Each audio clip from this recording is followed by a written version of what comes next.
crianças, tudo bem? Então é o seguinte, vamos fazer essa fogueira bem bonita? Nós vamos precisar do quê?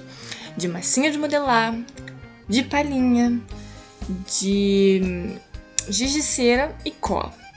Aí a professora mostrando cada um, bem bonito. Então nós vamos fazer bandeirinhas, bastante bandeirinhas, para nossa festa ficar bem colorida, bem bonita, com bandeirinhas penduradas, bem legal.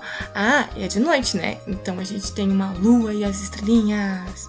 E vamos fazer as bandeirinhas da fogueira. Então, nós vamos pegar a massinha colorida, laranja, vermelha e amarela. E vamos fazer uma minhoquinha, e uma minhoquinha, e minhoquinhas, e minhoquinhas. E nós vamos começar a nossa fogueira. E vamos colocando colorida, uma massinha alaranjada, uma massinha amarela, uma massinha alaranjada.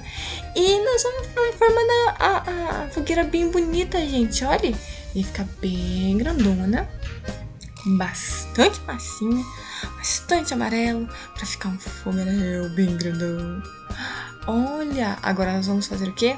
Colar as palhinhas embaixo da fogueira. Olha que legal! Então, vamos colocando de uma em uma.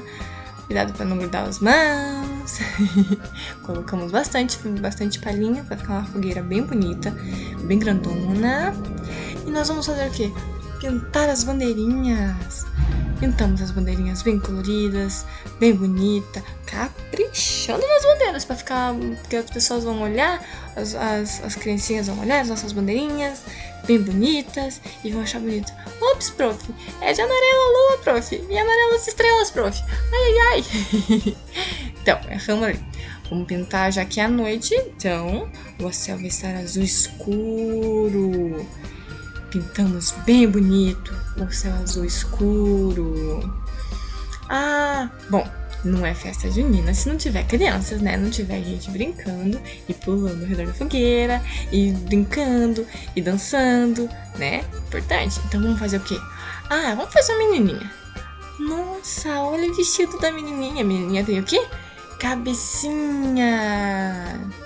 Olha, a gente faz um circo. Ah, ela também tem cabelinho, né? Então a gente vamos fazer os cabelinhos dos dois lados. Isso, olha, bracinhos, perninhas, sapatinhos. Importante, gente. Outro amiguinho. Ah, o que nós precisamos fazer? Uma camisetinha. A calça do menininho, que é verdinha e laranjada a camisetinha. Olha, muito bem. E o menino tem o quê? Bracinhos. Dois bracinhos, muitos não, né? Dois bracinhos. Ah, tem o quê? Um chapéu laranjado bem bonito. E o quê? Ah, olhinhos, boquinhas, é importante. E as perninhas. As duas perninhas e o sapato para não ficar com o pé descalço, gelado. E é isso aí. Bem bonitos os dois. Bem feitos.